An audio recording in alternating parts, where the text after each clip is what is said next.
বাকিটা আর শুনবার মতো শক্তি আমার ছিল না। তাই তো দ্রুত সামনে আসা ফাঁকা রিকশাতে উঠে পড়ি। দ্রুত মামাকে বিদায় দিয়ে নিজের চোখের অশ্রু আড়ালে করতে তড়িঘড়ি শুরু করি। আমি জানি আমি যেমন কোয়ালিটির মেয়ে। আমার এভাবে ভেঙে পড়া ডোলে সাজে না, তাই নিজেকে যথেষ্ট সংযত রেখে নর্মালভাবে জীবনযাপন করতে চেষ্টা করব। নয়তো সবাই জেনে যাবে আমার মনের ভিতরে থাকা গোপন অনুভূতির কথা। আমি চাচ্ছি না সবাই আমার আহিদের প্রতি থাকা অনুভূতি সম্পর্কে জানুক। কি দরকার একজনের অনুপস্থিতিতে তাকে সবার সামনে অপমানিত করার। এরপর থেকে শুরু হয় নতুন যুদ্ধ। আমি সবার সামনে প্লাস্টিক হাসি দিয়ে জীবন্ত লাশের ন্যায় বাঁচতে শুরু করি। খুব কষ্ট হতো এভাবে মুখোশের আড়ালে থাকতে। এভাবে কিভাবে এই যে একটা বছর কেটে গেল বুঝতে পারলাম না। আমি আহিদকে ছাড়া বেঁচে আছি জীবন্ত লাশের মতো। চঞ্চল মেয়েটা হঠাৎ করে ম্যাচিউর হয়েছে। যে ফোনে তার সাথে কাটানো হাজারো মুহূর্ত লুকিয়ে ক্যামেরা বন্দি করে রেখেছিলাম, সেই ফোনটাও আমার ধোকা দিয়ে বসে। পরে অবশ্য ভাইয়া নতুন ফোন আর সিম কিনে দিয়েছিল। এরপর জীবনে ঘটে আরেকটা কাহিনী। যাও, তুমি তোমার মেয়েকে গ্রামের বাড়িতে দিয়ে চলে আসো। এখানে আসার পর তার দায়িত্ব আমার। তোমার মেয়ে মানে আমার মেয়ে। আর কতদিন মেয়েটাকে দূরে রাখবে? বিয়ের পর তো মেয়ে পরের বাড়িতেই চলে যাবে। এরপর বাবা আমাকে নিতে চলে আসে। আমিও চাইছিলাম না আমার জন্য মামা মামির তার সন্তানের সাথে সম্পর্ক নষ্ট হোক। বাবার সাথে গ্রামে ফিরে আসার সময় খুব খারাপ লেগেছিল, কারণ মানুষ সহজে কোনো কিছুর মায়া কাটাতে পারে না। আমিও ওই শহরের সাথে ওই মানুষটার মায়াতে আবদ্ধ। তা কি সহজেই ভুলে যাওয়া সম্ভব? গ্রামের বাড়িতে ফিরে এসেছি বেশ কিছুদিন হয়েছে। আমাদের বাড়ির আশ্রিত ইফা আর তার মা। ইফার মা বেশ ভালো ন্যায়পরায়ণ মানুষ, তবে তার মেয়েটাকে আমাকে তেমন সুবিধার মনে হয় না। আমি বাড়িতে ফিরে আসাতে সে খুশি হয়নি। আমার সাথে সে কথা বলতে আগ্রহী না। এমন একটা ভাব করে আমি মনে হয় ওর পাকা ধানে মই দিয়েছে। তবে কী আর করার, ইফা গ্রামের সব কিছু ভালো মতো চেনে জানে। আমি এত কিছু সম্পর্কে ঠিকঠাকভাবে অবগত না। তাছাড়া আমি বেশ কয়েক বছর গ্রামের বাইরে ছিলাম। বাবা মা ইফার ব্যাপারটা ঠিকই বুঝতে পারে। তারা আমার সাথে ইফার সম্পর্ক সুন্দর করতে নানা রকম চেষ্টা করতে থাকে। তবে সবটা স্বাভাবিক হবে এর কোনো গ্যারান্টি ছিল না। কোনো এক দরকারি কাজের জন্য বদরুদ্দিন চেয়ারম্যান রিমসাদের গ্রামে আসে। বাড়িতে ফিরে যাবার পথে তার শরীরটা বড্ড খারাপ লাগছিল। তখন সে পথ দিয়ে রিমসার বাবা যাচ্ছিল। তিনি চেয়ারম্যান সাহেবের অস্বস্তিকর অবস্থা দেখে দ্রুত তার বাড়িতে আসার জন্য অনুরোধ করেন। চেয়ারম্যান সাহেব এবং তার কিছু কর্মচারী ছিল। তারা কেউ কোনো রকম বারণ না করে রিমসার বাবার সাথে তার বাড়িতে যেতে রাজি হয়। বদরুদ্দিন সাহেবকে সাথে করে বাড়ির অন্দরমহলের ভেতর নিয়ে প্রবেশ করে রিমসার বাবা শাওন শেখ। শাওন শেখ সবাইকে ড্রয়িং রুমে বসার জন্য অনুরোধ করেন। রান্নাঘরের ভেতরে যে বউ আর মেয়েকে দ্রুত নাস্তার ব্যবস্থা করতে বলে। বাবার মুখে শুনেছে কেউ একজন অসুস্থ। রিমসা ড্রয়িং রুমে অসুস্থ ব্যক্তিকে অপলক দেখতে দৌড় মেরে চলে যায়। রিমসা বুঝতে পারে অতিরিক্ত গরমের জন্য তার শরীরটা খারাপ করবে না কেন? বাইরে সূর্যমামা যে অ্যাটিটিউড নিয়ে তার উত্তাপ ছাড়ছে, তাতে যে কোনো প্রাণের 12টা বেজে যাচ্ছে। তাই দ্রুত রান্নাঘরে যেয়ে শরবত, গ্লুকোজ আর ডাবের পানি নিয়ে সোজাসুজি ড্রয়িং রুমে এসে হাজির। উপস্থিত সকলের উদ্দেশ্যে সালাম প্রদান করে বদরুদ্দিন সাহেবের সামনে শরবতের ট্রে এগিয়ে দিয়ে বলে, এখানে 3 রকমের পানীয় আছে, আপনার যেটা পছন্দ ওটা নিয়ে খেতে পারেন।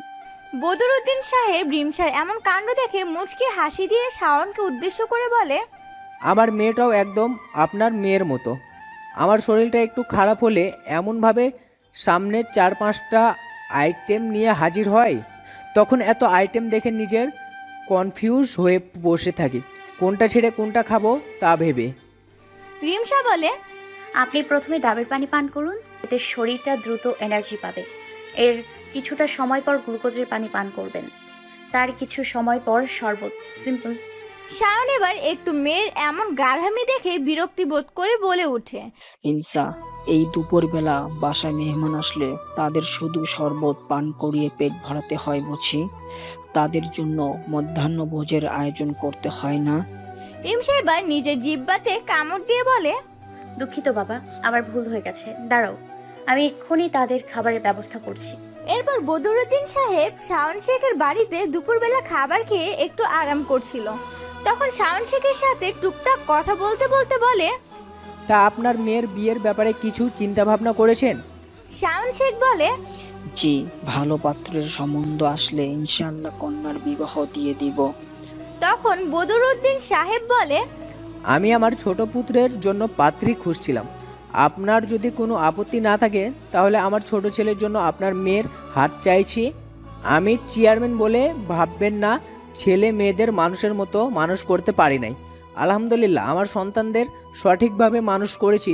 তবুও আপনার ইচ্ছে হলে খোঁজখবর নিয়ে না হয় আপনার মতামত প্রকাশ করবেন। শাওন শেখ একগাল হেসে বলেন, ভাই সাহেব, আপনি কি যে বলেন না। আমার রিমসা আম্মা চান আপনার বাড়িতে গেলে যে রাজরানী হয়ে থাকবে, এটা আমি জানি। আপনার পরিবার সম্পর্কে আশেপাশের সকল গ্রামের লোকদের মুখে সুনামের সাথে উচ্চারিত হয়। সেখানে আপনি আমার মেয়ের হাতে চাইছেন, আর আমি সেখানে মতামত দিতে দেরি করতে পারি না। আমি আপনার কনিষ্ঠ পুত্রের সাথে আমার কন্যার বিবাহ দিতে রাজি। বদরুদ্দিন সাহেব আলহামদুলিল্লাহ বলে ওঠেন। তারপর তিনি আবারও বললেন, দেখুন, সারা জীবন সংসারটা আপনার মেয়ে করবে। আমি চাইছি আপনি আপনার কন্যার থেকে এই বিষয়ে মতামত জানুন, তারপর না হয় বিয়ের কথাবার্তা আমরা সামনে আগাবো। শাওন শেখ তখন তার স্ত্রী আর কন্যাকে বসার ঘরে ডেকে ওঠেন। মা মেয়ে দুজনে কিছু সময় পর সেখানে এসে উপস্থিত হয়। রিমসা এসে দেখে তার বাবা চোখ মুখ আনন্দময়, ঠোঁটের কোণায় তৃপ্তিজনক হাসি লেগে আছে। বাবার চেহারাতে এত আনন্দের আভা দেখে রিমসা মনে মনে খুশি হয়। শাওন শেখ রিমসাকে উদ্দেশ্য করে বলে, আম্মাজান, তোমার জন্য চেয়ারম্যান সাহেবের কনিষ্ঠ পুত্রের বিবাহের প্রস্তাব দিয়েছে। আমার এ সম্বন্ধে কোনো আপত্তি নাই। তা শুনে চেয়ারম্যান সাহেব তোমার মতামত জানতে চেয়েছেন। আমি জানি আমার মেয়ের মতামত হ্যাঁ হবে, তবুও তোমার মুখ থেকে কথাটা জানতে চাইছি মা। বাবার এমন কথা শুনে রিমসার কলিজায় মোচড় দিয়ে ওঠে। রিমসা চিৎকার করে কান্না করতে ইচ্ছে করছিল, কিন্তু বাবার মুখের দিকে তাকিয়ে সে কাজ করার সাহস তার হচ্ছে না। তার মনের ভেতরে চলা যুদ্ধের খবর তো বাবা মা জানে না, তাহলে অযথা তাদের উপর রাগারাগি করার মানে হয় না। আবার এমন কোনো রিলেশনে সে আবদ্ধ না যার জন্য বিয়েতে সে অমত করতে পারে। এখন তার সামনে একটাই পথ খোলা আছে, বাবা মার পছন্দ মতো ছেলেকে বিয়ে করে জীবনকে নতুন করে সাজানো। এসব কিছু এত সহজ হবে না। তবে মানুষ ইচ্ছে করলেই যে কোনো কাজ করতে পারে, তাহলে বিয়েতে সমস্যা কোথায়? একটা দীর্ঘ শ্বাস ছেড়ে রিমসা বলল, বাবা, তোমার যা ইচ্ছা হয় তাই করতে পারো। এই বিয়েতে আমার কোনো আপত্তি থাকবে না বলে সে স্থান ত্যাগ করে। রিমসার মা বলে, এত মানুষের সামনে মতামত জানতে চেয়েছো, একটু লজ্জা পেয়ে উল্টোপাল্টা ভাবে হলেও সে মতামত ঠিকই দিয়েছে। সে যেভাবে কথা বলুক তাতে সমস্যা নেই, আমরা সবই বুঝি। মেয়ের লজ্জায় এভাবে কথা বলছে, এতে সমস্যা নেই।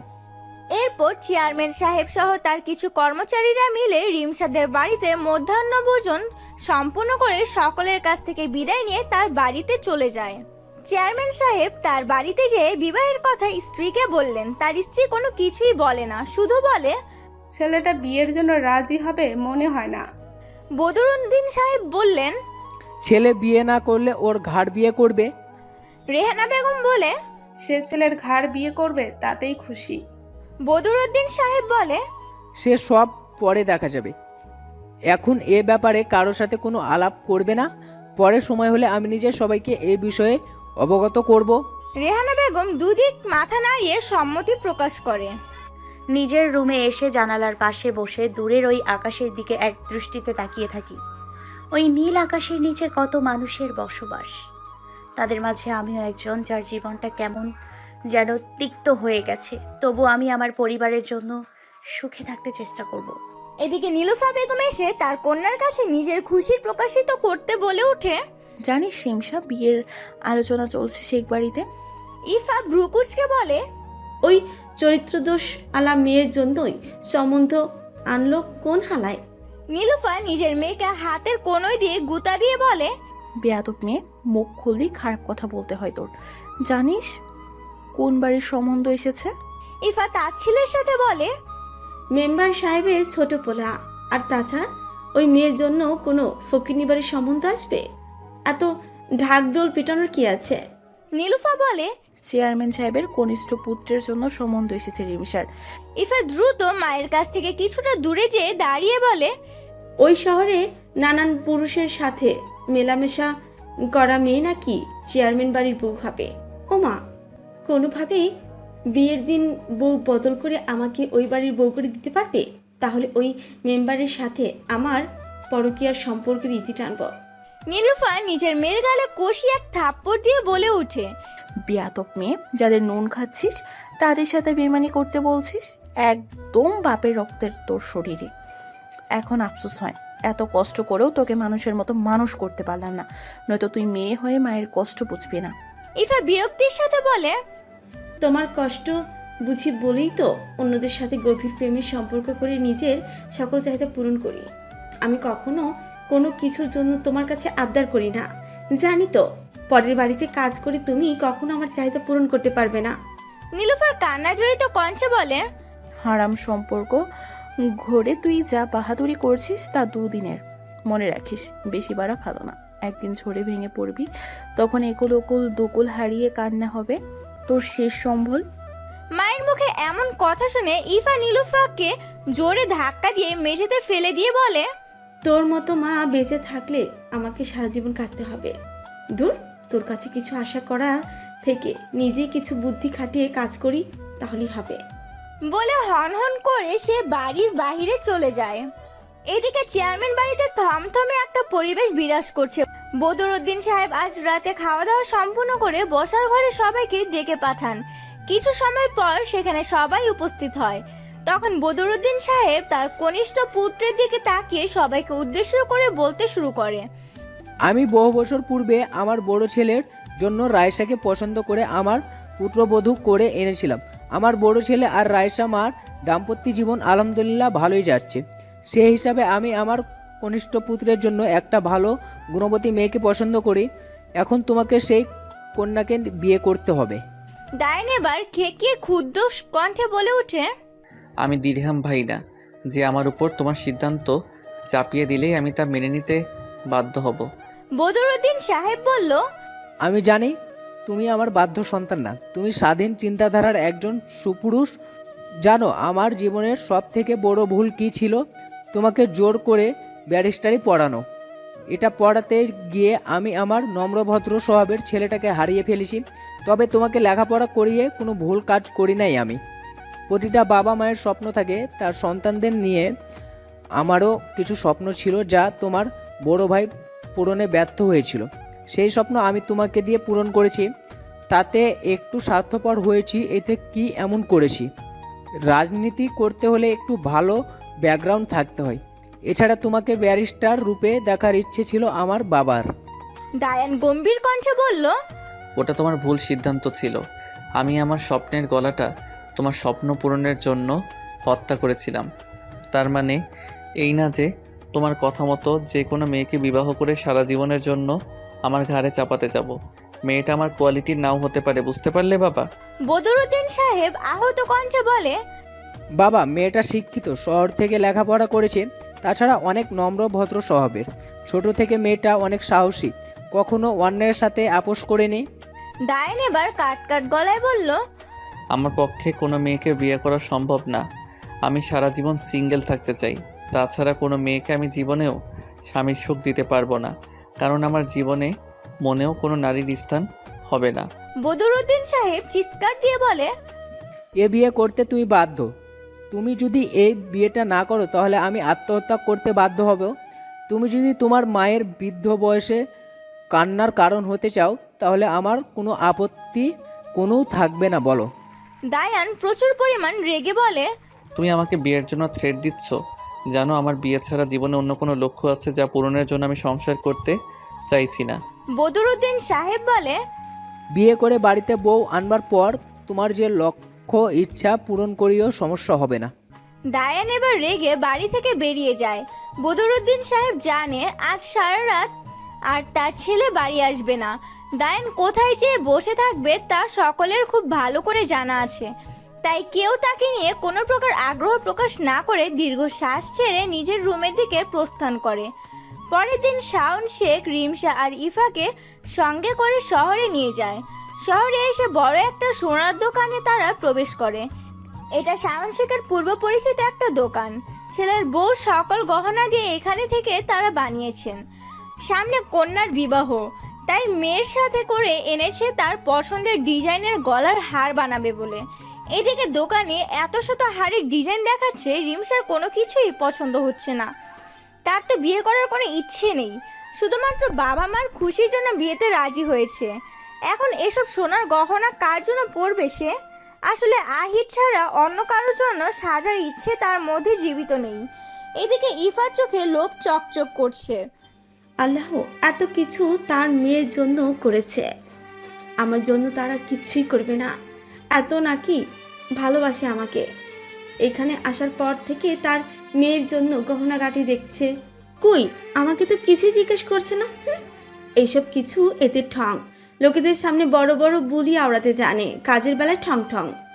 শাওন শেখ যখন দেখলেন তার মেয়ের এসব কিছুতে আগ্রহ হচ্ছে না, তখন তিনি নিজের পছন্দ মতো গহনা বানিয়ে দেওয়ার জন্য অর্ডার দিলেন। আর সিম্পল ডিজাইন করা সোনার চেইন ইফার জন্য ক্রয় করে। রিমসার হাতে সোনার চেইনটা দিয়ে বলে, এটা তুমি নিজের হাতে ইফার গলাতে পরিয়ে দাও। ইফা তোমার ছোট বোনের মতো। ইফার বিয়ের সময় আমি মোটা সোনার হার গড়িয়ে দেব। এখন তোমার বিয়েতে পরার জন্য সিম্পল সোনার চেন উপহার দিলাম। রিমসা খুশি মনে ইফার গলাতে সোনার চেন পরিয়ে দিল। ইফার মুখটা হাসি খুশিতে ভরপুর থাকলেও মনে ছিল বিষ। নিজের মেয়ের জন্য কত দামি জিনিস কিনছে, আর আমার জন্য এই ফকিনিমার কাছে এইটা দিয়েছে বলে এমন ভাব করছে আমার মাথায় চড়ে বসবে। থামো, তোমাদের মজা আমি দেখাচ্ছি। এদিকে সকল কেনাকাটার পাট চুকিয়ে গ্রামে ফিরতে আসরের আজান দিয়েছে। ইফা তখন আল্লাদি কণ্ঠে বলল, মামাজান, আমি রিমসাপুকে সাথে করে একটু আমার বান্ধবীর বাড়িতে যাব। শাওন শেখ বলে, সারাদিন শহর থেকে সবাই ক্লান্ত, বাড়িতে যেয়ে ফ্রেশ হয়ে খাওয়া দাওয়া করে আজ বিশ্রাম নিও। কাল সকালে না হয় তুমি তোমার আপুকে নিয়ে ঘুরতে যাবে। ইফা বলে, আসলে মামাজান, আমার বান্ধবীর বিয়ে হয়ে গেছে, কয়েকদিন হলো। সে বাবার বাড়িতে এসেছে আজ রাতে, হয়তো ফিরে যাবে। আমি তাকে বলেছিলাম সে যাওয়ার আগে আমি তার সাথে দেখা করতে যাব, কিন্তু কাল সকালে তার বাবা মার সাথে দেখা করে আমি কি করব। রিমসা তখন তার বাবাকে উদ্দেশ্য করে বলে, আচ্ছা বাবা, আমার কোনো সমস্যা হচ্ছে না। মেয়েটা যখন যেতে চাইছে তখন আমি না হয় ওর সাথে ঘুরে আসি, নয়তো মেয়েটার মন খারাপ হবে। শাওন শেখ দীর্ঘ শ্বাস ছেড়ে বলে, আচ্ছা, যেতে চাইছো যাও, তবে সন্ধ্যা লাগার আগে ফিরে এসো কিন্তু। অনুমতি দেওয়ার সাথে সাথে ইফা রিমসার হাত ধরে গ্রামের উল্টো দিকে হাঁটতে শুরু করে। শাওন শেখ প্রচুর ক্লান্ত ছিল বিধায় তাদের যাওয়ার পথে দৃষ্টিপাত করতে ভুলে গেছে। রিমসা গ্রামের কোনো রাস্তা ঠিকমতো চেনে না, তাই ইফা তাকে যে পথে নিয়ে যাচ্ছে সে পথ দিয়ে তাকে যেতে হচ্ছে। গ্রামের পথ ছেড়ে লোকালয় থেকে অনেকটা দূরে চলে আসে তারা। হঠাৎ করে রিমসা ইফাকে প্রশ্ন করে, এই ইফা, আর কত দূরে তোমার বান্ধবীর বাড়ি? ইফা বিরক্তির সাথে বলে, এই জনশূন্য মাঠঘাট পেরিয়ে আর কিছুটা দূরে গেলে আরেকটা গ্রাম, সেই গ্রামের প্রথম বাড়ি তাদের। রিমসা দীর্ঘ শ্বাস ছেড়ে বলে, ও আচ্ছা, তাদের বাড়িতে যেতেই তো সন্ধ্যা হয়ে যাবে, বাড়িতে ফিরতে রাত হয়ে যাবে না তো? ইফা বলে, রাত হবে না, বেশি কথা না বলে তুমি দ্রুত পা চালিত করো। রিমসা বাধ্য মেয়ের মতোই ইফার পেছন পেছনে ছুটতে থাকে। তাদের পথ চলতে চলতে মাঠের মধ্যে সন্ধ্যা হয়ে গেছে। এদিকে রিমসা তার মোবাইল ফোনটা শপিং ব্যাগে রেখেছিল, যা বাবা বাড়িতে নিয়ে গেছে। এই অন্ধকার পথে সে কিভাবে সামনের দিকে অগ্রসর হবে? হঠাৎ করে ইফা রিমসার হাত ধরে বলে, আমার সাথে চলো, তাহলে সমস্যা হবে না। আমার অন্ধকারে পথ চলার অভ্যাস আছে। রিমসা কিছু বলবে তার পূর্বে দেখে কিছুটা দূরে হয়তো ওটা বাড়ি, সে বাড়িতে আলো জ্বলছে। ইফা আলোটাকে উদ্দেশ্য করে বলে, এই যে ঘরে আলো জ্বলছে, ওটা আমার বান্ধবীদের বাড়ি, বুঝলে? বাড়ির কিছুটা কাছে এসে ইফা রিমসাকে বলে, আপু, তুমি বাড়ির ভেতরে যাও, আমি তোমার পেছনে পেছনে আসছি। আসলে আমি একটু বাথরুমে যাব। তাছাড়া তুমি তো জানো গ্রামের টয়লেটগুলো বাড়ির থেকে দূরে হয়। তুমি যাও, আমি ওদের টয়লেট থেকে ফ্রেশ হয়ে আসছি। রিমসা সরল মনে আলোর উজ্জ্বল ঘরের দিকে অগ্রসর হতে থাকে।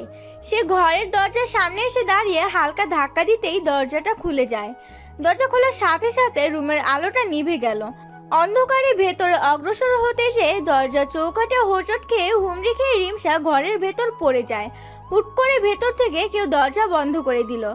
দরজা বন্ধ হওয়ার আওয়াজ শুনে রিমসার কলিজায় মোচড় দিয়ে ওঠে। রুমের আলো জ্বলতে রিমসা তার সামনে যা দেখলো তাতে তার চোখ কোটর থেকে বেরিয়ে আসার উপক্রম। আমার সামনে কয়েকটা অপরিচিত ছেলেমেয়ে দাঁড়িয়ে আছে, যাদের মুখটা কালো কাপড়ে ঢেকে রাখা, শুধুমাত্র তাদের চোখ দুটো দেখা যাচ্ছে। আমি তাদের এভাবে দেখে একটু ভয় পেয়েছি। আমি মনে মনে ভাবছি, আজকে ইফাকে বিশ্বাস করে এমন পরিস্থিতিতে পড়ব কখনো কল্পনাই করি নাই। তবে এখন আফসোস হচ্ছে, তখন কেন যে বাবার কথায় সম্মতি জানাইনি। এখন এতগুলো পুরুষেরা কি আমাকে ছেড়ে দেবে? কখনোই না। এরা আমাকে খুব লেখাবে। দেখেই বোঝা যাচ্ছে এখানে খারাপ কোনো কাজ হয়। আল্লাহ, আজ বুঝি আমার মান সম্মান শেষ রক্ষা হবে না। তখন আমার সামনে উপস্থিত থাকা ছেলেদের মধ্যে একজন কর্কশ কণ্ঠে বলে ওঠে, এই মেয়ে, কে তুমি? আর এখানে কার সাথে এসেছো? রিমসা কান্নামাখা কণ্ঠে বলল, আমি রিমসা। ইফার সাথে ওর বান্ধবীর বাড়িতে বেড়াতে এসেছিলাম। তবে সে আমাকে ভেতরে আসতে বলে বাড়ির অনেকটা দূরে অবস্থান করে, কিন্তু আমি ভেতরে প্রবেশ করে বুঝতে পারছি আমি খুব বড় ভুল করেছি। তখন ওই পাশের রুম থেকে কেউ একজন চিৎকার করে বলল, আমি আগেই বলেছিলাম ওই ইফা চালাক মেয়ে, ডাইনি সহজে অন্যের ফাঁদে আটকা পড়বে না। তবে অন্যদের ঠিকই তার পাতা ফাঁদে আটক করতে জানে। ওই লোকটা আশ্বস্ত করতে আরেকজন নমনীয় কণ্ঠে বলল, চিন্তা করতে হবে না, আজ না হয় কালই ইফাকে একদিন ওর মরণ ফাঁদে আটকা পড়তেই হবে। আমি দরকার হলে ওর জন্য মরণ ফাঁদ তৈরি করব। তখন প্রথম ব্যক্তি বলল, ইফা যে আমাদের ফাঁসিয়ে দিয়েছে, ওই মেয়েটাকে পাঠিয়ে তার কি হবে? দ্বিতীয়জন বলল, তোমাদের খবর কেউ জানে না, আমি ব্যতীত। এখানে মাঝে মধ্যে আমার আশা হয়, তাই তোমরা সবাই দ্রুত স্থান ত্যাগ করো। আমি দেখছি ওই মেয়েটার সাথে কি করা যায়। প্রথম ব্যক্তি বলে, যা ইচ্ছা হয় করো, তবে খারাপ কিছু করবে না, কারণ আমরা এখানে খারাপ উদ্দেশ্যে কেউ একত্রিত হইনি। আমাদের উদ্দেশ্য সৎ এবং সঠিক। তখন আমার সামনে থাকা একটা ছেলে বলে ওঠে, রিমসা নিচ থেকে বলে ওঠে, আমি শাওন শেখের কন্যা। তখন ছেলেটা পেছন থেকে একজন মহিলা বলে, ও তুমি সেই মেয়ে যে রতন স্যারের মাথা ফাটিয়ে গ্রাম ছাড়া হয়েছিলে? রিমসা প্রতিবাদী কণ্ঠে বলে, আমি একজন দুশ্চরিত্র লোককে তার পাপের শাস্তি দিয়েছিলাম। যদি সে ভালো চরিত্রের লোক হতো তাহলে কখনোই তাকে আঘাত করার দরকার হতো না। তাছাড়া প্রতিটা নারীর কাছে তার সম্মান খুব মূল্যবান। আর আমি কেন ওই মূল্যবান সম্পদ ওই লম্পট লোকের কাছে বিসর্জন দিতাম? আমি অন্যায়ের প্রতিবাদ করে কোনো ভুল কিছু করি নাই। যতবার দরকার হবে আমি ততবার নিজের সম্মান বাঁচাতে লড়াই করব। মেয়েটা বলে, আজকে ওরা যদি তোমার সাথে খারাপ কিছু করে তখন তুমি কি করবে? রিমসা বলে, নিজের সর্বোচ্চ শক্তি দিয়ে রক্ষা করার চেষ্টা করব। তবুও ওদের সামনে সহজেই মাথা নত করব না। তখন পাশের রুম থেকে দুজন পুরুষ বেরিয়ে আসে। সবাই দ্রুত স্থান ত্যাগ করো, এ ইফাকে বিশ্বাস নেই। মহিলা বলে ওঠে, এই মেয়ের কি হবে? রিমসার দিকে না তাকিয়ে বাইরে বেরিয়ে যাওয়ার সময় বলে, এই মেয়ের চিন্তা তোমাদের না করলেও চলবে। আশা করি মেয়েটা আমাদের জন্য সমস্যা হবে না, তবুও বাকিটা না হয় সে এসে সমাধান করবে। এরপর সবাই দ্রুত স্থান ত্যাগ করে। আমাকে রুমের ভেতরে রেখে বাইরে থেকে লক করে তারা চলে যায়। আমি অনেকটা সময় ধরে সাহায্যের জন্য ডাকাডাকি শুরু করি, তবে সাহায্যের জন্য আশেপাশে কেউ এগিয়ে আসে না। এভাবে কিছু সময় অতিবাহিত হবার পর কেউ একজন দরজা খুলে ভেতরে প্রবেশ করে। আমি ভয়ে চোখ বন্ধ করে জোরে চিৎকার করে বললাম, আমার সাথে খারাপ কিছু করার চিন্তা যদি করে থাকেন তাহলে ভালো হবে না। ভালোই আমাকে এখান থেকে যেতে দিন বলছি। আপনার হাতে পায়ে কেউ শিকল বেঁধে রেখেছে? তাহলে এইভাবে কথা বলার মানেটা কি? এই শীতল কণ্ঠ কর্ণগোচর হতেই আমি তার দিকে ফিরতেই চমকে উঠি। আমার অতি পরিচিত আপন মানুষটা সামনে দাঁড়িয়ে। এটা কি আমার দেখার ভুল, নাকি বিপদে পড়েছি বলেই তাকে কল্পনা করছি? আমি কোনো কিছু বলার পূর্বে সামনের ব্যক্তি বলল, রিমসা, তুমি এখানে আসলে কি করে? আমি আর কোনো কথা না বলে সোজা তার বুকের ওপর কিল দিতে শুরু করি। তারপর বলি, আপনি না মারা গেছেন? তাহলে এখানে জীবন্ত আমার সামনে কিভাবে? আহিদ আমার হাত দুটো তার বলিষ্ঠ হাতের বন্ধনে আবদ্ধ করে বলল, আমি মারা গেছি এ কথা কে বলেছে? এই জলজন্ত মানুষটাকে মৃত বানিয়ে দিলে? রিমসা বলে, আমি নিজের কানে শুনেছি। মামা বলেছে পাশের বাড়ির ছেলেটা মারা গেছে। এরপরে মামা আমাকে একা যাতায়াত করতেও বলেছেন। আহিদ বলে, আমি কি কোনোদিন বলছি ওই বাড়ির ছেলে আমি? ওই বাড়িটা আমার বন্ধুর বাড়ি ছিল। দুজন একসাথে লেখাপড়া করতাম। আমি ব্যারিস্টারি পড়ছিলাম আর ও ইঞ্জিনিয়ারিং। দুজনের যাত্রা পথও আলাদা হয়ে যায়, তবু ওর পরিবার আমাকে ভালোবেসে তাদের বাড়ি ওই রুমটা আমার জন্য বরাদ্দ দিয়েছিল। তবে তুমি যেদিন চলে যাও সেদিন রাতে আমার বন্ধু অ্যাক্সিডেন্টে মারা যায়। ও মারা যাওয়ার পর আমার পক্ষে ওই বাড়িতে থাকা সম্ভব হচ্ছিল না। আমি একটা ভালো কোর্টে জবের পাশাপাশি প্র্যাকটিস করার সুযোগ পেয়ে যাই, তাই দ্রুত সেখানে সেটেল হই। এরপর তোমার সাথে যোগাযোগ করার বহুত চেষ্টা করেছি। রিমসা কান্নায় ভেঙে পড়ে বলে, আমার ফোনটা নষ্ট হয়ে গেছিল, তাই ভাইয়া নতুন ফোন আর সিম কিনে দিয়েছিল। আপনি মারা গেছেন দেখে আপনার নাম্বারে কখনো ট্রাই করি নাই। আহিদ বলে, খুব ভালো কাজ করেছো। আমি তো মারা গেছি, এখন আমার আত্মা তোমার সামনে দাঁড়িয়ে আছে। রিমসা আহিদকে জড়িয়ে ধরে কান্নায় ভেঙে পড়ে বলে, আমি দুঃখিত, আমার ভুল হয়ে গেছে। আমি এখন আর আপনাকে ছাড়া কোথাও যেতে চাই না। আহিদ হঠাৎ করে বলে, তো তুমি এখানে আসলে কি করে? রিমসা তখন ইফার সাথে এখানে আসার পুরো কাহিনী ক্লিয়ার করে বলে। তারপর এখানে যারা ছিল তাদের কথাও বলে। রিমসার কথা শোনার পর আহিদ বলে, এখানে থাকা যাবে না, সমস্যা হতে পারে। চলো তোমাকে তোমার বাড়ি পৌঁছে দিয়ে আসি। রিমসা বাচ্চাদের মতো জিদ করে আহিদকে জড়িয়ে ধরে বলে, আমি আপনাকে রেখে কোথাও যাব না। আহিদ বলে, যেতে কে বলেছে? তুমি তোমার বাড়ি যাবে, নয়তো খুব বড় বিপদে পড়তে পারি আমরা।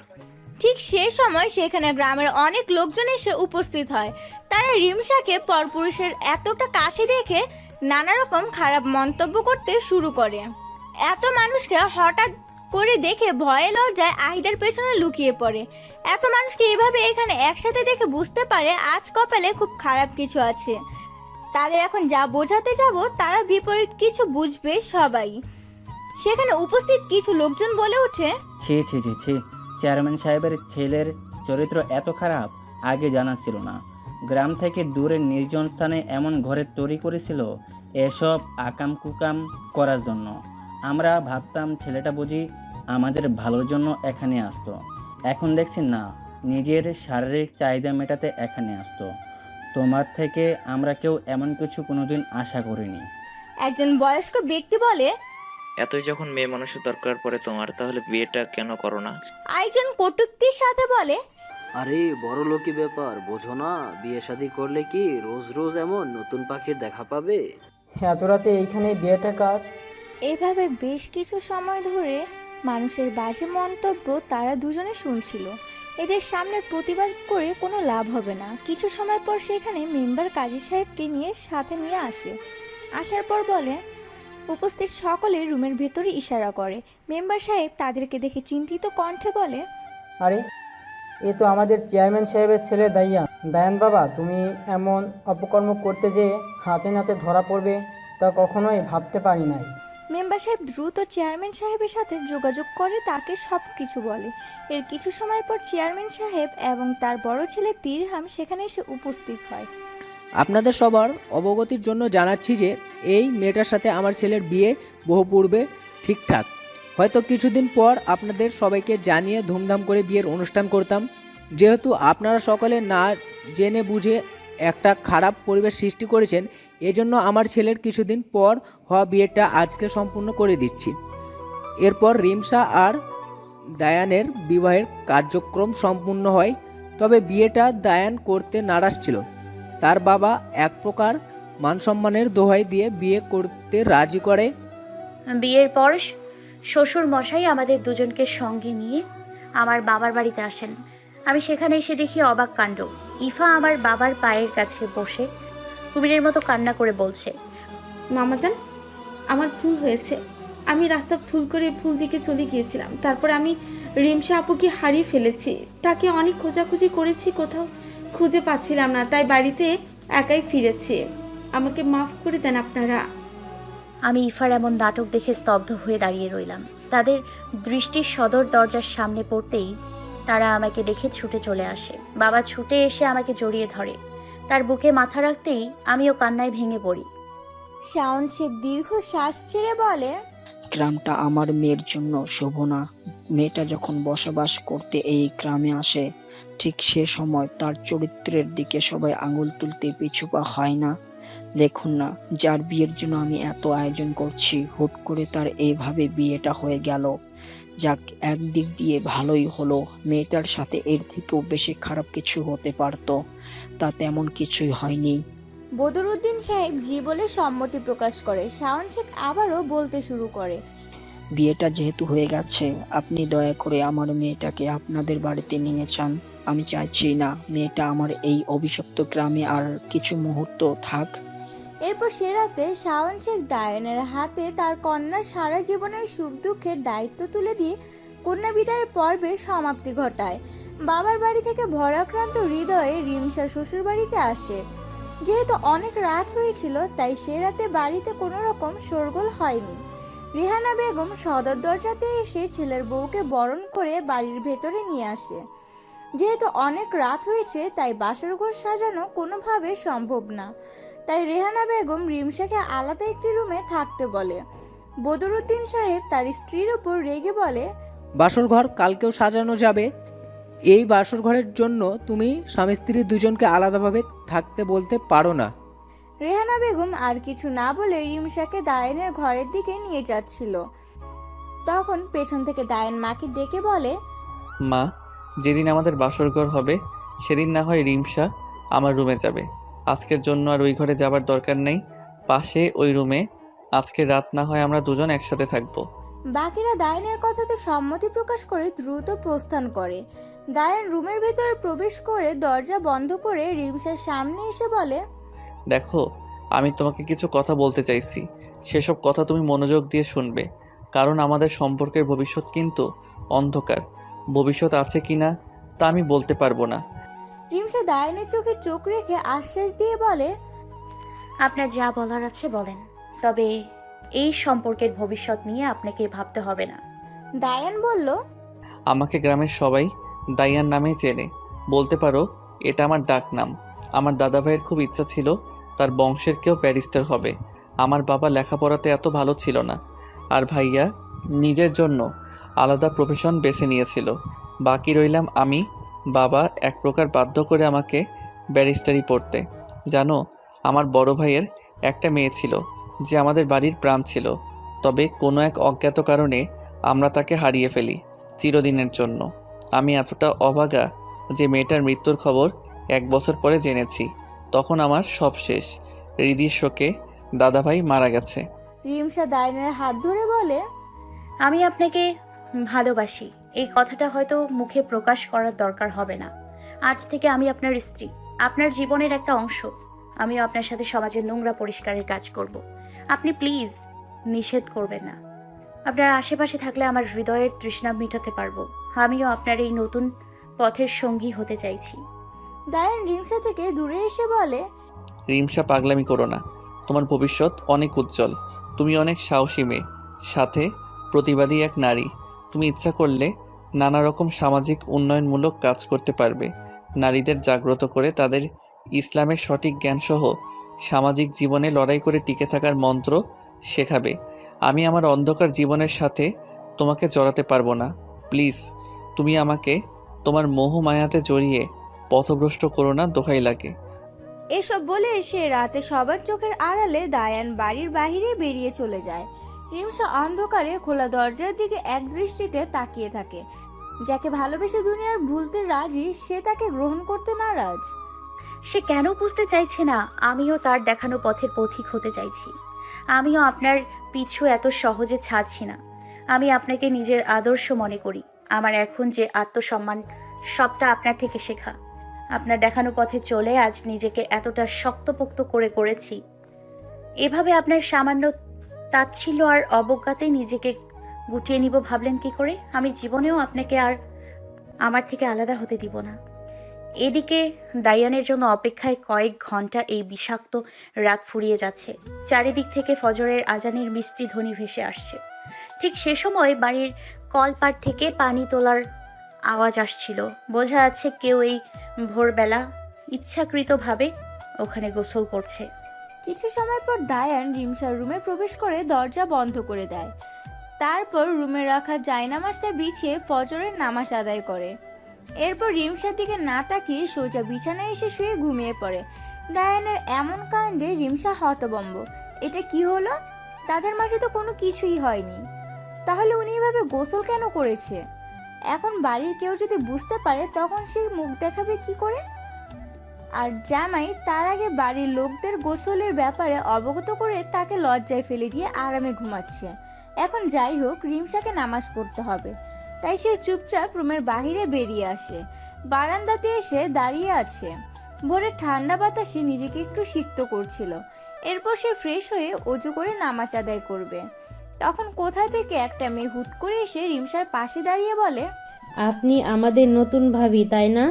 রিমসা মাথা দুদিকে নাড়িয়ে সম্মতি দিতেই মেয়েটা বলে, আমি ঝর্ণা, এ বাড়ির কাজের মহিলার মেয়ে। আপনি আমার সাথে একটু আসেন তো ভাবি। বলে রিমসার হাত ধরে তাকে টেনে বাড়ির উঠানের পাশে থাকা কলপারে এনে দাঁড় করিয়ে রাখে। ঝর্ণা দ্রুত বালতিতে পানি ভর্তি করে দিয়ে বলে, ভাবি, বাড়ির বাকিরা জেগে যাবার আগে আপনি দ্রুত গোসল করেন, নয়তো সবাই জেগে গেলে তখন লজ্জায় পড়বেন। রিমসা এবার ঝর্ণার দিকে ভালোভাবে দৃষ্টিপাত করে। একটু খেয়াল করে দেখে মেয়েটার বয়স হয়তো 15 কি 16 বছর হবে। এই কিশোরী মেয়ে এত পাকনামি শিখলো কি করে? নিজের কৌতূহল ধরে রাখতে না পেরে প্রশ্ন করে, তুমি বাচ্চা একটা মেয়ে, আমাকে কি বলছো তা তুমি জানো? ঝর্ণা বলে, কেন জানবো না? প্রত্যেকটা নতুন বউকেই সাত সকালে গোসল করতে হয়, এটা সবার জানা। এখানে বাচ্চা আর বুড়োর কি আছে? প্লিজ ভাবি, তাড়াতাড়ি করেন, নয়তো নামাজের ওয়াক্ত ফুরিয়ে যাবে। রিমসা আর কোনো কথা না বাড়িয়ে দ্রুত গোসল করবে। তখন ঝর্ণার দিকে তাকিয়ে বলে, আমি গোসলখানা থেকে বেরিয়ে কি পরবো?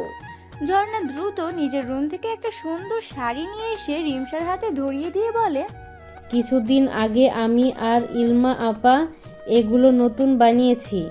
ইলমা আপার ব্লাউজ পেটিকোট আপনার ঠিকঠাক হবে। রিমসা আর কথা না বাড়িয়ে সে সব কিছু নিয়ে কলপার থেকে চেঞ্জ করতে চেঞ্জিং রুমে চলে যায়। সেখান থেকে বেরিয়ে এসে অজু করে রুমের দিকে অগ্রসর হয়। রুমে এসে নামাজ আদায় করে চুপচাপ কিছু সময় দায়ানের দিকে এক দৃষ্টিতে তাকিয়ে থাকে। এই মানুষটা এখন থেকে একান্ত তার। ঘুমন্ত মানুষটার দিকে সারা জীবন এভাবে তাকিয়ে থাকতে ইচ্ছে করছে। সত্যি ঘুমন্ত মানুষের সৌন্দর্য অন্যরকম হয়। আমার শ্যামবর্ণের সুপুরুষ, মুখে খোঁচা খোঁচা দাড়ি, বাঁশের মতো লম্বা নাক। এই নাকের আগায় সবসময় রাগ আর গম্ভীরতা বিরাজ করে। তবুও উনি আমার। এভাবে কিছু সময় তাকে দেখে তৃষ্ণার্ত নয়নে তৃষ্ণা মিটিয়ে আমি রুমের বাইরে বেরিয়ে আসছিলাম। তখন ঝর্ণার সাথে আরেকটা মেয়ে আমার দিকে এগিয়ে আসে। মেয়েটা এসে বলে, ভাবি, আমি আপনার একমাত্র ননদি, চলেন আপনাকে বাড়ির সবার সাথে পরিচয় করিয়ে দিচ্ছি। এরপর ইলমা বাড়ির সকলের সাথে রিমসার পরিচয় করিয়ে দেয়। রিমসা তখন একটা বিষয় খেয়াল করে, বাড়ির বড় বউ রাইসার চেহারা বিষণ্ণতায় ঘেরা। ভাবির চেহারা দেখে যে কেউ বলে দিতে পারবে তার মনের খবর। তবে ভাবির এমন বিষণ্ণতার কারণ কি আমার জানার খুব ইচ্ছে হচ্ছিল। বাড়ির সব মহিলা রান্নাঘরে ছিলাম। ঠিক এমন সময় বাড়ির সদর দরজাতে দায়ানের নামে ডাকাডাকি শুরু হয়ে যায়। তখন বাড়ির পাহারাদার সদর দরজা খুলে দিতেই বাহিরের অনেক লোকজন বাড়ির ভেতরে হুমড়ি খেয়ে প্রবেশ করে আর চিৎকার করে দায়ানকে ডাকতে থাকে। তখন আবার বড় ভাসুর দিরহাম ভাই রুম থেকে বেরিয়ে এসে বলে, তোমাদের সমস্যা কি? আমাদের বাড়িতে এসে এভাবে সারের মতো চেঁচানোর মানে কি? একজন ক্ষুব্ধ কণ্ঠে বলল, 2 দিন আগে পাড়ার মোড়ে মেয়েদের সাথে বেয়াদবি করার জন্য যে লোকটাকে মারধর করে তাকে খুন করার হুমকি দিয়েছিল, আজ সকালে রূপসী খালপাড়ার তার লাশ পাওয়া গেছে। দিরহাম বলে, আমি আজকে যদি আপনাকে খুন করার কথা বলি আর কালকে আপনি মারা যান, তাহলে তার দোষ আমার। তাছাড়া কাল রাতে আমার ভাইয়ের বিয়ে হয়ে গেছে, এখন বউ রেখে কেউ কি বাইরে গিয়ে খুন করতে যাবে না? ভিড়ের মধ্যে থেকে অনেকেই তখন বলা বলি শুরু করে, আর হ্যাঁ, কাল রাতে না শুনেছিলাম ওই পাশের গ্রামে কোন মেয়ের সাথে কাহিনী করে বিয়ে করেছে, বাসর ঘর বাদ দিয়ে কি কেউ খুন করতে যাবে? তারপর ও সবাই দায়ানকে দেখতে চায়। তখন দিরহাম দায়ানকে ডাক দিতে শুরু করে। কিছু সময় পর দায়ান রুম থেকে বেরিয়ে এসে হাই তুলে বলে, ভাই, রাতে বিয়ে করতে না করতে সাত সকালে বৌভাতের দাওয়াতে এত মানুষকে ডাকার কি দরকার ছিল? 2 দিন পরেও তো বৌভাতের অনুষ্ঠান করতে পারতে। দিরহাম বলে, এরা তো 40 আর দাওয়াত খেতে এসেছে। 2 দিন আগে যার সাথে তোর ঝামেলা হয়েছিল আজ সকাল তার লাশ রূপসী খালার বাড়িতে পাওয়া গেছে। তাই এদের সবার ধারণা তুই ওই লোকটাকে খুন করেছিস। এই জন্য সাত সকালে সবাই দলবদ্ধ হয়ে এখানে এসেছে। ডায়ান এসব কথা শুনে তাচ্ছিল্যের হাসি দিয়ে বলে, ওই ডাস্টবিনের নোংরা চরিত্রের লোকের মৃত্যু হয়েছে বলে সবাই দল বেঁধে আমাকে আসামি সাজাতে চলে এসেছেন।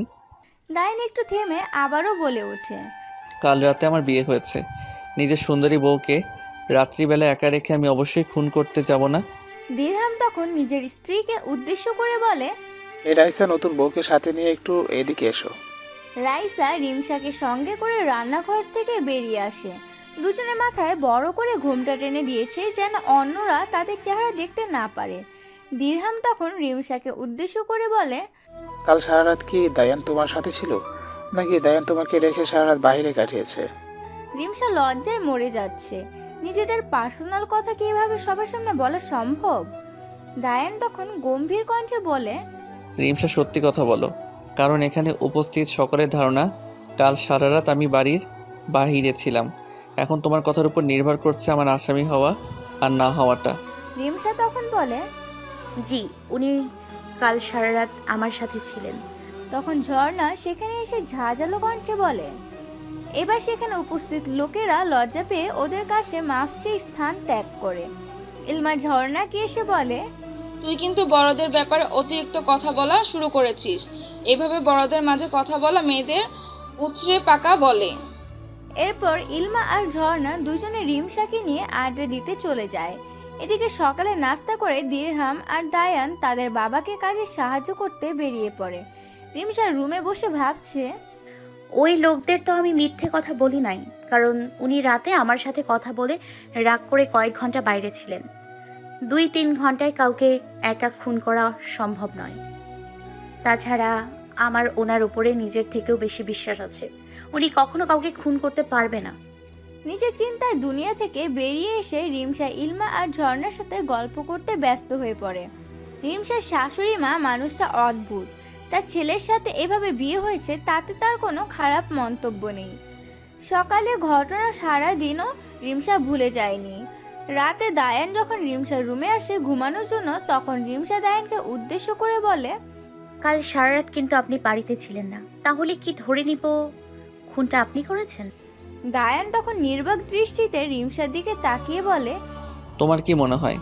রিমসা মজার ছলে বলে, আমার মনে হয় খুনটা আপনি করেছেন। দায়ান তখন বলে, আমার প্রতি তোমার এই বিশ্বাস নিয়ে সংসার করতে এসেছো? কি দরকার এই ঠুনকো বিশ্বাস নিয়ে সারা জীবন থাকার? রিমসা বলে, বিশ্বাস অবিশ্বাসের কথা এখানে আসছে কেন? খুন হয়েছে আর আঙ্গুল আপনার দিকে তুলছে সবাই। সেখানে সহজ একটা প্রশ্ন করেছে মাত্র। দায়ান সহজেই বলে, একটা খুনির সাথে রুম শেয়ার করতে তোমার রুচিতে বাঁধবে। বাবাকে বলে খুব তাড়াতাড়ি তোমাকে সম্পর্ক থেকে মুক্তির ব্যবস্থা করে দিব। বলেই সে রুম থেকে হনহন করে বেরিয়ে সোজা তার রুমে চলে যায়।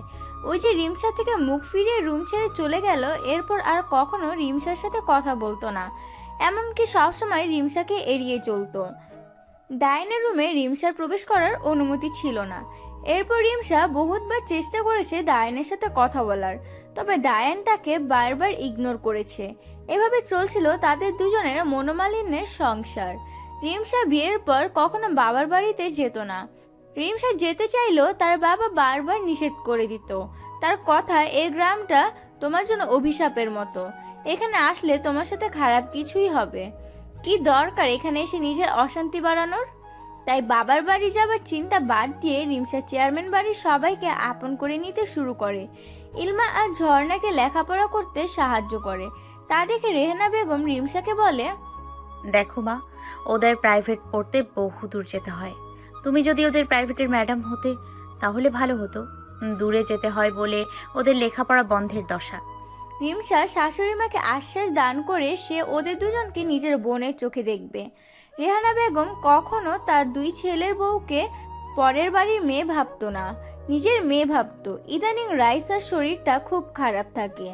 শরীর খারাপ থাকার জন্য সারাদিন সে শুয়ে বসে থাকে, তবুও মনে শান্তি পায় না। রিমসা শাশুড়ি মাকে বলে রাইসাকে জোর করে গ্রামের স্বাস্থ্যকেন্দ্রে নিয়ে যায়। সেখানে রাইসা চেক আপের পর ডাক্তার বলে রাইসা গর্ভবতী। রিমসার সে কথা শুনে খুব খুশি হয়, তবে রাইসার চেহারা দেখে সে কোনো কিছুই বুঝতে পারছিল না সে খুশি না দুঃখী। এদিকে বাড়িতে এসে খুশির খবর সবাইকে জানাতে সবাই কেমন যেন স্তব্ধ হয়ে দাঁড়িয়ে থাকলো। রাইসা সোজা হয়ে তার শাশুড়ি মাকে জড়িয়ে ধরে কান্নায় ভেঙে পড়ে। রাইসার চোখে জল দেখে সেখানে উপস্থিত সকলের চোখ থেকে জল ঝরতে শুরু করে। রিমসা কোনো কিছুই বুঝতে পারছে না এখানে হচ্ছেটা কি। কিছু জিজ্ঞাসা করতে যাবে তার আগে রাইসা কান্নাবরত অবস্থায় বলে ওঠে, ও আম্মা, আমার রিদি ফিরে আসবে তো? আমার রিদিকে দরকার। ও মা, আমার রিদিকে যেন ফিরে পাই। এবার রিমসার মাথা টনক নড়েছে। আরে হ্যাঁ, দাইয়ান রিদির কথা বলেছিল। একটা বাচ্চার জন্য এত কান্নার কি আছে? দুনিয়াতে তার হায়াত ফুরিয়ে গেছে, তাই সে চলে গেছে। এভাবে গুমট পরিবেশের মধ্যে সেদিনটা পার হয়ে যায়। এদিকে 3 কন্যা বিকেলে পুকুর পাড়ে এসে গল্প করতে, তখন রিমসা তাদের দুজনকে উদ্দেশ্য করে প্রশ্ন করে, আচ্ছা, রিদির কি হয়েছিল? সে মারা গেছে কিভাবে? দুজনে কিছু সময় চুপ থাকার পর ইলমা বলতে শুরু করে, বাবা বড় ভাইয়ের লেখাপড়া করা অবস্থায় বিয়ে দিয়ে দেয়। তার বিয়ের 1 বছর পর আমাদের বাড়ি আলোকিত করে হৃদের জন্ম হয়। আমাদের বাড়িতে মেয়েদের প্রতি আলাদাভাবে কেয়ার নেওয়া হয়, মেয়েদের অতিরিক্ত ভালোবাসা হয়। হৃদিও সবার ভালোবাসাতে সিক্ত ছিল। মেয়েটা দেখতে দেখতে কখন যে বড় হয়ে গেল কেউ বুঝতেই পারি নাই। মেয়েটা আমাদের প্রাইমারি স্কুল ছেড়ে হাই স্কুলে ভর্তি হলো সেবার। সবাই তো অবাক, এই পিচ্ছি হুট করে এত বড় হয়ে গেছে। হৃদি দেখতে একদম পরের মতো সুন্দর ছিল। হঠাৎ করে মেয়েটাকে দেখে কেউ বলতে পারবে না 11 বছর বয়সী মেয়ে সে। তাকে দেখে বয়স বোঝা যেত না। শরীর স্বাস্থ্য মাশাআল্লাহ। একদিন সকালে মেয়েটা স্কুলে গেল, তবে বিকেলে রোজকার মতো আর বাড়িতে ফিরে আসলো না। সবাই খুব চিন্তিত হয়ে পড়ে, চারিদিকে তাকে খুঁজতে শুরু করে, সকলে তবে পাওয়া যায় না। হঠাৎ করে মেয়েটা হাওয়া হয়ে গেল। খবর নিয়ে জানা গেল রিদির সাথে আরো 2টো বাচ্চাকে পাওয়া যাচ্ছে না। এদিকে বাড়িতে কান্নাকাটি করে সবার অবস্থা খারাপ। দাদা ভাই রিদি চিন্তায় অসুস্থ হয়ে পড়ে, ভাবিরও একই অবস্থা। এভাবে একটা দিন কেটে যায়। পরের দিন সকালে আমাদের বাড়িতে পুলিশ আসে, তাদের সাথে আমাদের যেতে বলে। আমরা তাদের সাথে চুপচাপ যেতে শুরু করি। রূপসী খালের পাড়ে এসে দেখি বহু মানুষের ভিড়। আমাদের মতো আরও 2 মেয়ের পরিবারের সদস্য সেখানে উপস্থিত। কিছু সময় পর ভিড় ঠেলে সকলে সামনের দিকে এগিয়ে যায়। খালের পাড়ে দেখি সাদা চাদরে ঢাকা 3টে দেহ। একজন মহিলা পুলিশ একে একে 3টা লাশের মুখ থেকে চাদর সরাতেই আমরা স্তম্ভ। হৃদির ঘুমন্ত মুখটা আমরা দেখতে পাই। হৃদি বলে চিৎকার করে ভাবি মেয়ের লাশটাকে বুকের সাথে জড়িয়ে ধরে। ভাই সেখানে পাথরের মতো স্তব্ধ। ভাবি মেয়েকে জড়িয়ে ধরে কপালে হাজারো চুমো দিয়ে ভরিয়ে দিতে থাকে। সে বলে তার মেয়ের কিছুই হয়নি, জলদি ডাক্তার ডাক দাও, মেয়েকে আমার ডাক্তার দেখাতে হবে। আমার মেয়ের শরীরটা এমন ঠান্ডা বরফ হয়ে আছে কেন, আর এমন সাদা চাদরে ঢাকা কেন? ভাবি এক টানে চাদর সরিয়ে দিতেই সেখানে উপস্থিত সকলের চোখ লজ্জায় নিচু হয়ে যায়। মেয়েটার শরীরে কাপড় এক টুকরাও নেই, সারা শরীরে রক্তে ভরা। লাশটা দেখে মনে হচ্ছে কোনো হিংস্র জন্তু জানোয়ার মেয়েটাকে খুবলে খেয়েছে। এমন নিষ্ঠুর হৃদয়হীনদের মতো কাজ কোনো মানুষ করতে পারে না। ভাই দ্রুত মেয়ের শরীরটাকে ঢেকে দেয়। যে মেয়েকে মাথায় তুলে রাখতো সে মেয়েকে আজ এভাবে জনসম্মুখে বেপর্দা হতে দেখতে হবে ভাবতেও পারে নাই। 3 মেয়ে হারানো পরিবারের কান্নায় সেদিন রূপসী খালপাড়ের পরিবেশ বিষাক্ত হয়ে গেছিল। কেউ কোনোদিন ভাবতেও পারে নাই এমন ঘটনার সাক্ষী হবে তারা। পুলিশেরা হৃদির লাশটাকে নিয়ে যায়। তারপর তারা আমাদের কলিজার ওই ক্ষতবিক্ষত দেহটাকে আবারও কেটে কুটে সেলাই করে বাড়িতে দিয়ে গেছিল। এরপর ভাবি নিজেই মেয়েকে শেষ গোসল করিয়ে কাফনের কাপড়ে মুড়িয়ে চিরদিনের মতো বিদায় দিয়ে দেয়। এরপর হৃদির শোকের দাদা ভাই কিছুদিন পর আমাদের ছেড়ে সারা জীবনের মতো চলে যায়। এরপর আমাদের সব কিছু বদলে যায়। এইসব কথা বলে ইলমা নিজেও কান্নায় ভেঙে পড়ে। জানো ভাবি, মেয়েটা আমাকে ফুপিমণি ডেকে সারাদিন অস্থির করে রাখতো। আজ 2 বছর আর এই ডাকটা শুনতে পারি না। রিমসা আর কোনো প্রশ্ন করার সাহস পাচ্ছিল না। বুঝতেই পারছে হৃদির কথা মনে পড়তেই এদের কতটা কষ্ট হচ্ছে। রিমসা একটা দীর্ঘ শ্বাস ছেড়ে চুপচাপ বসে ভাবে, তাহলে ভাইয়া বিয়ের দিনের দুর্ঘটনায় এই পরিবারে তাদের মেয়ে হারিয়েছিল। এক মায়ের কোল খালি হয়েছে, তাহলে সে বাড়ির পুরুষদের বদলে যাওয়াটা স্বাভাবিক। হৃদির কাহিনী শুনে রিমসা বুঝতে বাকি থাকলো না কেন দায়ান তাকে ইগনোর করছে। দায়ান হয়তো হৃদির হত্যার প্রতিশোধ দিতে খারাপ পথের পথিক হয়েছে, তবে কথা হচ্ছে দায়ান নিজে একজন ব্যারিস্টার। সে ইচ্ছে করলে আসামিদের আইনের অন্তর্ভুক্ত করে শাস্তি দান করতে পারে, তবে সেসব কেন করছে না? এরপর একদিন রাতে তাকে আমি নিজের অধিকার বোধ থেকে প্রশ্ন করেছিলাম, কেন আপনার হৃদি হত্যাকাণ্ডে আইনের পাওয়ার কাজে লাগাচ্ছে না? দায়ান সেদিন বলেছিল, এদেশে আইনের হাত বাঁধা, প্রমাণ ছাড়া কোনো কিছুর বিচার হয় না। আমাদের কাছে উপযুক্ত প্রমাণ ছিল না, আর যে কয়জন সাক্ষী ছিল তা দুমুঠো সাপের মতো ছিল। তাদের জন্য আমার পরিবার এই লড়াই হেরে যায়। এরপর আর আইনের দরজাতে করাঘাত করার দরকার পড়েনি, নিজেদের ব্যবস্থা নিজেরা করেছি। রিমসা বলে, এত লেখাপড়া করে তাহলে কি লাভ হলো আপনার, যেখানে সামান্য প্রমাণের অভাবে অপরাধীদের শাস্তি দিতে পারে না?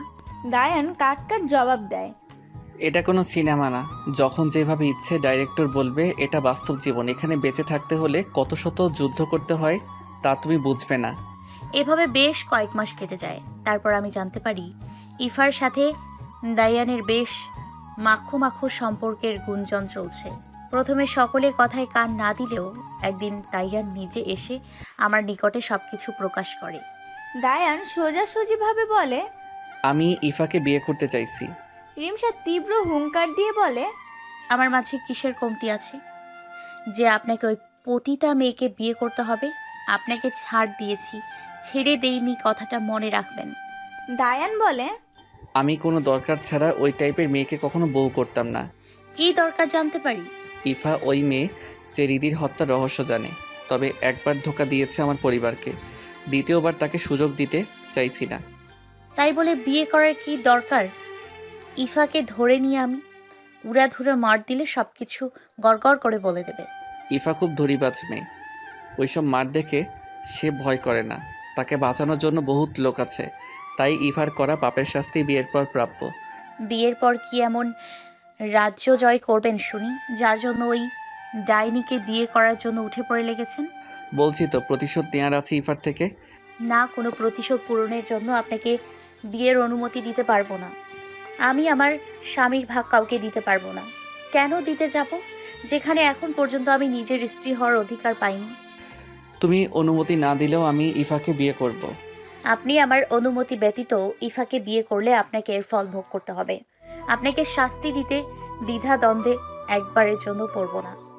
দায়ান বলে, আচ্ছা, তুমি যে সিদ্ধান্ত নিবে আমি কোনো প্রতিবাদ না করে তা মেনে নিব। সেদিনের পর কয়েকদিন সবকিছু স্বাভাবিকভাবে চলছিল, কিন্তু হঠাৎ একদিন উনি ইফাকে বউয়ের সাজে চেয়ারম্যান বাড়ির সদর দরজার সামনে এনে দাঁড় করিয়ে রাখে। সে দ্বিতীয় বিয়ে করেছে, এটা বিশ্বাস করতে আমার কষ্ট হচ্ছিল। আমার উপর বিশ্বাস রাখো, আমি তোমার অধিকার কাউরে দেইনি, না তোমার সাথে বিশ্বাসঘাতকতা করেছি। আমি যেমন নিজের কর্তব্য পালন করতে পারি, ঠিক তেমনভাবে আমি নিজের ভালোবাসাকে সম্মান করতে পারি। আমার স্ত্রীকে কখনো আমি তার অধিকার থেকে বঞ্চিত করব না। উনি সেদিন রাতে আমাকে কিছু সময়ের জন্য আপন করে নিয়েছিল। কিছু মুহূর্তের জন্য তার কাছে বিলীন হয়েছিলাম।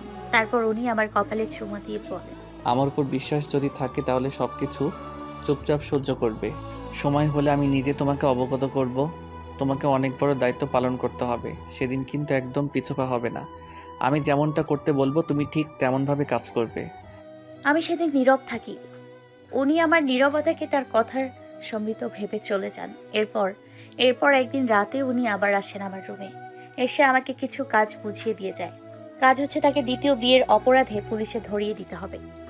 জজ সাহেব, আমার মক্কেলের বিরুদ্ধে আনা সকল অভিযোগ মিথ্যা। সে দ্বিতীয় বিয়ে করেছে, তার প্রমাণ কোথায়? আমাদের দেশে মুসলিমদের বিয়ে হলে কাবিন করে রেজিস্ট্রি করা হয়, কিন্তু দায়ান আর ইফার বিয়ের কোনো কাবিননামা নেই। ইফা এমন কথা শুনে খেকিয়ে উঠে বলে, আমার কাছে আছে বিয়ের কাগজপত্র। তাই বলে সামনে থাকা উকিলবাবু নিকটে তার কাছে থাকা সকল কাগজপত্র তুলে দেয়। উকিলবাবু সেসব কাগজে পেশকারের কাছে দেন। পেশকার জার্জির নিকট পেশ করে। জজ সাহেব কিছু সময় সেসব কাগজ মনোযোগ দিয়ে পড়ার পর রেগে জোরে চিৎকার করে বলে ওঠেন, আপনারা সকলে মিলে আদালত কক্ষে তামাশা শুরু করেছেন। এই কাগজপত্র বিয়ের না, এটা ইফা নামের মেয়ের স্বীকারপত্র। আদালত কক্ষে উপস্থিত সকলের মাঝে ফুসুর ফাসুর শুরু হয়ে যায়।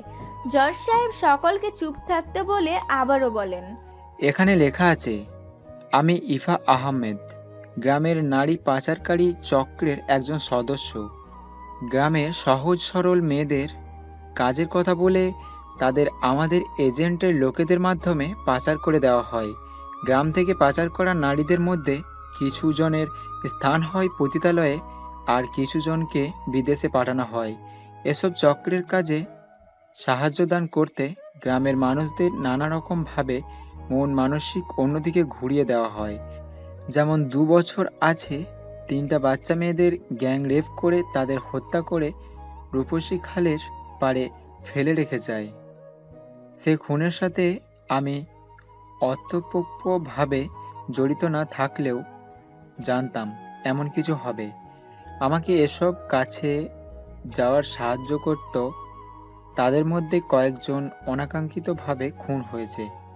তবে সে কথা সহ এই স্বীকারপত্রে আমি নিজের সকল গুনাহ স্বীকার করে নিচ্ছি। এখন আইন আমাকে যে শাস্তি দেবে আমি তা মাথা পেতে নিতে রাজি। জর্জের স্বীকারপত্র পাওয়া শেষ হতেই ইফা চিৎকার দিয়ে বলে ওঠে, এসব কিছু মিথ্যে কথা। আমার স্বামী আমাকে ফাঁসি দিয়েছে। কাগজে যে কোনো কিছুই লেখা যায়, এসবের কোনো প্রমাণ নেই আমার স্বামীর কাছে। তাই আমাকে মিথ্যে অপবাদ দিয়ে আসামি বানাবেন না। এসব আদালতের সময় শেষ হয়ে যাবার আদালতের কার্যক্রম পরবর্তী দিনের জন্য স্থগিত করে রাখা হয়। দায়ানকে পুলিশ নিয়ে যাবার সময় ইফা পুলিশের সামনে দায়ানকে বলে, এই ছিল আপনার মনে? আমাকে রেজিস্ট্রির কাগজ বলে এমন মিথ্যা স্বীকারপত্রে সাইন নিতে একটু পিপিকে বাঁধল না আপনার? দায়ান অট্ট হাসি দিয়ে বলে, মিথ্যাবাদীকে তা তুমি ভালো জানো। তবে তুমি আসামি না হলে আসামিকে নিজের নির্দোষ হওয়ার প্রমাণ নিয়ে আসিও, নয়তো কাল থেকে গারদের ওই পারে থাকবে। ইফা তাচ্ছিলের সাথে বলে, আমি আসামি, তার কোনো প্রমাণ আছে আপনার কাছে? জানি নাই। আর আদালত কখনো শুধুমাত্র একটা কাগজের লেখার উপর ভরসা করে আমাকে আসামি ঘোষণা করবে না। এরপর দায়ানকে নিয়ে চলে যায়। এই সমস্ত ঘটনা দেখে রিমসার মাথায় হাজারো প্রশ্ন ঘুরপাক খাচ্ছিল। কি হচ্ছে এসব? সত্য কোনটা? এসব কিছু ভেবে মাথা ঘুরিয়ে পড়ে যায়। অতিরিক্ত টেনশনের জন্য এমনটা হয়। চেয়ারম্যান বাড়িতে এসে রিমসা উঠানের মাঝে ধপাস করে বসে পড়ে। কিছু সময় সে নীরব থাকার পর হঠাৎ করে চিৎকার করে কান্নায় ভেঙে পড়ে। বাকিরা সবাই দর্শকের ভূমিকা পালন করে রিমসার কান্নাকাটি দেখছে। কেউ এগিয়ে তাকে সান্ত্বনা দিচ্ছে না। রিমসা চিৎকার করে বলে, আপনি শেষ পর্যন্ত বিয়ে না করে একটা অবৈধ সম্পর্কে ছিলেন। আপনার প্রতি থাকা আমার বিশ্বাস, ভালোবাসা, সম্মান সব আজকে ঘৃণায় পরিণত হয়েছে। যার মাইন্ড এমন ক্রিমিনাল মার্কা, তার জন্য এ বাড়িতে পড়ে থাকার মানে হয় না। বলে রিমসা নিজের রুমে যায়। সেখান থেকে নিজের ব্যবহৃত কাপড় চোপড় ব্যাগে ভরে বাড়ির উঠানে এসে দাঁড়ায়। সকলে এখনো নীরব দর্শক। ঠিক সেই সময় ঝর্ণা রিমসার হাত ধরে তাকে বাড়ির বাইরে নিয়ে আসে। চেয়ারম্যান বাড়ির পেছনের দিকে নিয়ে এসে পেছনে বাঁশবাগান, দিনের বেলাতেও এখানে অন্ধকার ভাব থাকে। সেখানে এই কেন নিয়ে এসেছে? ঝর্ণা বাঁশবাগান পার করে একটু ফাঁকা স্থানের সামনে এনে দাঁড়ায়। সামনে ইশারাতে তাকিয়ে দেখতে বলে, সামনে একটা ছোট কুঁড়ে ঘর। সে ঘরের ভেতরে কেউ চিৎকার করে কান্না করছে। ঝর্ণা দরজাটা খুলে দিতেই দেখতে পায় ভেতরে তাদের বয়সে একটা মেয়ে, তবে সে অর্ধনগ্ন অবস্থায়, হাতে পায়ে দড়ি বাঁধা। ঝর্ণা রিমসার হাত ধরে ঘরের ভেতরে প্রবেশ করে বলে, এটা আমার বড় বোন, অনেক সুন্দরী। গরিবের ঘরে সুন্দরী মেয়ে জন্ম নেওয়া আজন্ম পাপ, জানেন তো ভাবি। আমরা 2 বোন খুব ছোট থাকতেই বাবা মারা যায়। তখন মা কুলহারা হয়ে 2 বোনকে নিয়ে পথে পথে ঘুরে বেড়াচ্ছিল। তখন চেয়ারম্যান সাহেবের বাবা আমার মাকে তাদের বাড়ি থাকতে বলেন।